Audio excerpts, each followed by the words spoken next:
اعوذ باللہ من الشیطان الرجیم بسم اللہ الرحمن الرحیم۔ جو لوگ سود کھاتے ہیں وہ قیامت میں نہ اٹھیں گے مگر اس شخص کی طرح جسے شیطان نے چھو کر خپتی بنا دیا ہو۔ یہ اس لیے کہ انہوں نے کہا کہ تجارت کرنا بھی ویسا ہی ہے جیسا سود لینا، حالانکہ اللہ تعالیٰ نے تجارت کو حلال ٹھہرایا ہے اور سود کو حرام کیا ہے۔ پھر جس شخص کے پاس اس کے رب کی طرف سے نصیحت پہنچی اور وہ اس سے رک گیا تو جو کچھ وہ لے چکا وہ اس کے لیے ہے اور اس کا معاملہ اللہ تعالیٰ کے حوالے ہے، اور جو شخص پھر وہی کرے تو وہی لوگ دوزخی ہیں، وہ اس میں ہمیشہ رہیں گے۔ اللہ تعالیٰ سود کو گھٹاتا ہے اور صدقات کو بڑھاتا ہے، اور اللہ تعالیٰ پسند نہیں کرتا ناشکروں کو، گناہ گاروں کو۔ بے شک جو لوگ ایمان لائے اور نیک عمل کیے اور نماز کی پابندی کی اور زکوٰۃ ادا کی، ان کے لیے ان کا اجر ہے ان کے رب کے پاس، ان کے لیے نہ کوئی اندیشہ ہے اور نہ وہ غمگین ہوں گے۔ اے ایمان والو، اللہ تعالیٰ سے ڈرو اور جو سود باقی رہ گیا ہے اسے چھوڑ دو اگر تم مومن ہو۔ اگر تم ایسا نہیں کرتے تو اللہ تعالیٰ اور اس کے رسول کی طرف سے لڑائی کے لیے خبردار ہو جاؤ، اور اگر تم توبہ کر لو تو اصل رقم کے تم حقدار ہو۔ نہ تم کسی پر ظلم کرو اور نہ تم پر ظلم کیا جائے، اور اگر ایک شخص تنگی والا ہے تو اس کی فراخی تک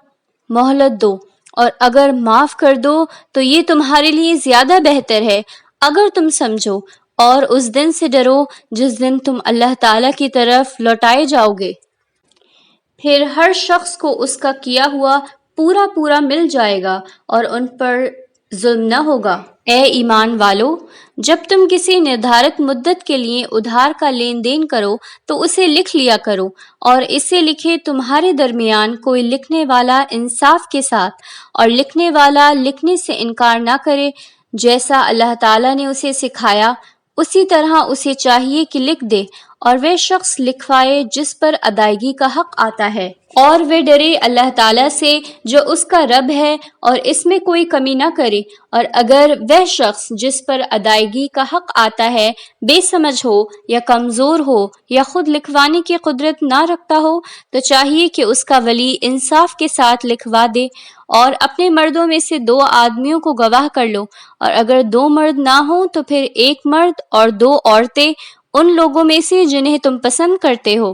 تاکہ اگر ایک عورت بھول جائے تو دوسری عورت اسے یاد دلا دے، اور گواہ انکار نہ کریں جب وہ بلائے جائیں، اور معاملہ چھوٹا ہو یا بڑا میعاد کے نردھارن کے ساتھ اسے لکھنے میں کاہلی نہ کرو۔ یہ لکھ لینا اللہ تعالیٰ کے نزدیک زیادہ انصاف کا طریقہ ہے اور گواہی کو زیادہ درست رکھنے والا ہے، اور زیادہ سمبھاونا ہے کہ تم شبہ میں نہ پڑو۔ لیکن اگر کوئی سودا نقد ہو جس کا تم آپس میں لین دین کیا کرتے ہو،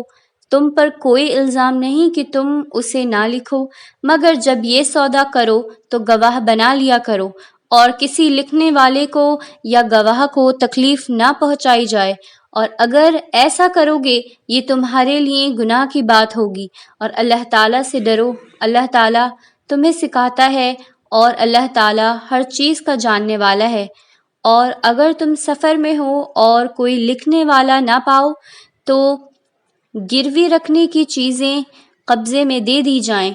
اور اگر ایک دوسرے کا اعتبار کرتا ہو تو چاہیے کہ جس پر اعتبار کیا گیا وہ اعتبار کو پورا کرے، اور اللہ تعالیٰ سے ڈرو جو اس کا رب ہے، اور گواہی کو نہ چھپاؤ، اور جو شخص چھپائے گا اس کا دل گنہگار ہوگا، اور جو کچھ تم کرتے ہو اللہ تعالیٰ اسے جاننے والا ہے۔ اللہ تعالیٰ کا ہے جو کچھ آسمانوں میں ہے اور جو زمین میں ہے، تم اپنے دل کی باتوں کو ظاہر کرو یا چھپاؤ، اللہ تعالیٰ تم سے اس کا حساب لے گا۔ پھر جسے چاہے گا بخشے گا اور جسے چاہے گا سزا دے گا، اور اللہ تعالیٰ ہر چیز پر قدرت رکھنے والا ہے۔ رسول ایمان لایا ہے اس پر جو اس کے رب کی طرف سے اس پر اترا ہے، اور مسلمان بھی اس پر ایمان لائے ہیں۔